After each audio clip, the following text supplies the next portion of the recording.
There's a dark joke going around techie circles, and it's expressed this way in the form of a question. There's a P, then in lowercase letters the word doom in brackets, and then a question mark. And what it's asking is, what do you think the probability of doom for us all, we're all going to be killed by AI, and what do you think the probability is? Now, this question is not being asked by sort of conspiracy theorists or sci-fi writers or anything like that. This is being asked by machine learning experts. It's being asked by industry leaders. It's being asked by people that you would tend to respect their intelligence, which makes it all the more scary. Now, I read this in an excellent article that our ABC in Australia put out, and it's since going all around the world. And I'll link you to the article in the description box below so you can read it yourself and see what you think.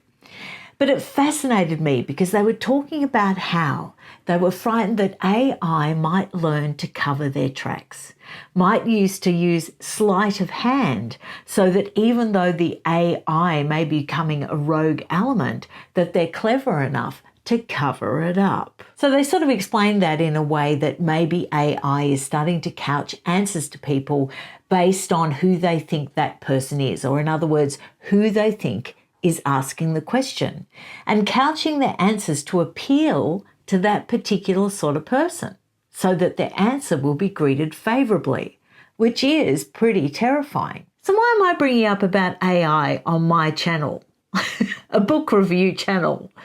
Well, I've had a bit of a run-in with AI on YouTube.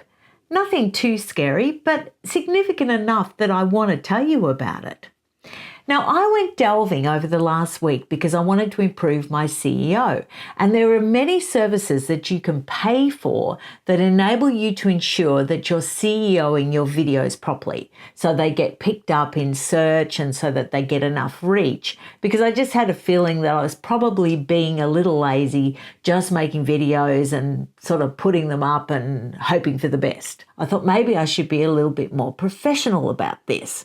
So I looked into SEO, which is fine. There's nothing nefarious about that. It's just a matter of making the algorithm aware of what you're saying, and so they can show it to the right audience. And if you don't use the proper titles and keywords and things, the algorithm can't pick up what you're talking about, basically. So that's it. That's all I was looking for. Well, I paid a small amount for a month for this particular service, which I won't name because they're all doing it now, so there's no point in sort of pointing one particular service out. I did cancel my subscription though.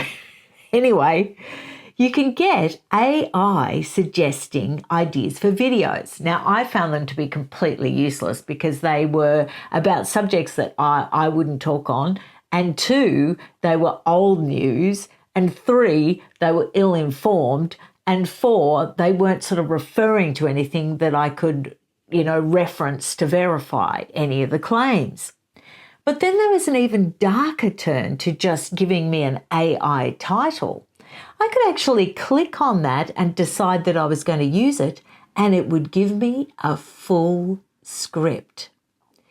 Now, I would never use these for one reason. I can't read autocue. So in order to read these scripts, I would have to put them on an autocue, and I can't read autocue because even with these glasses, I wouldn't be able to read an autocue. Damn it, there goes my career in television.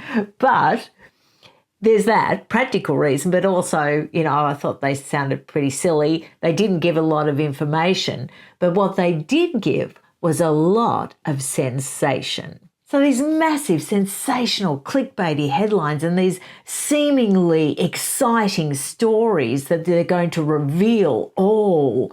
And I realized when I was reading these AI scripts that there are actual people on YouTube, or maybe companies, churning out these shorts and churning out these videos using these AI scripts, because I recognize some of them.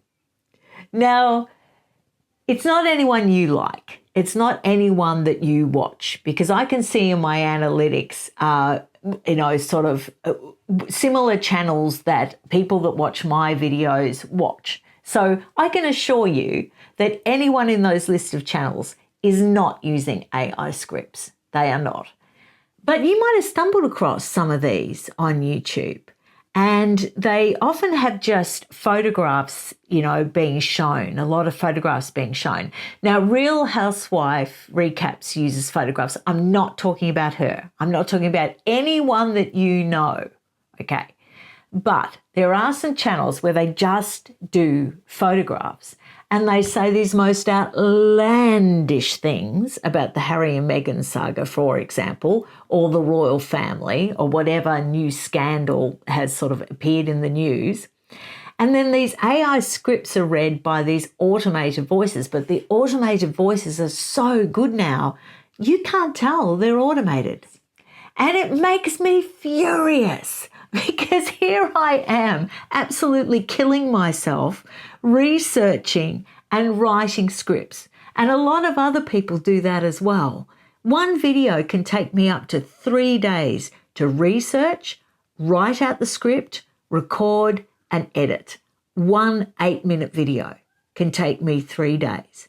And then you've got whoever getting these AI scripts and just churning out this total rubbish. So that's my little bugbear about AI. Let me know what you think about it. And like I said, I'll leave a link to the article down below and give me your thoughts.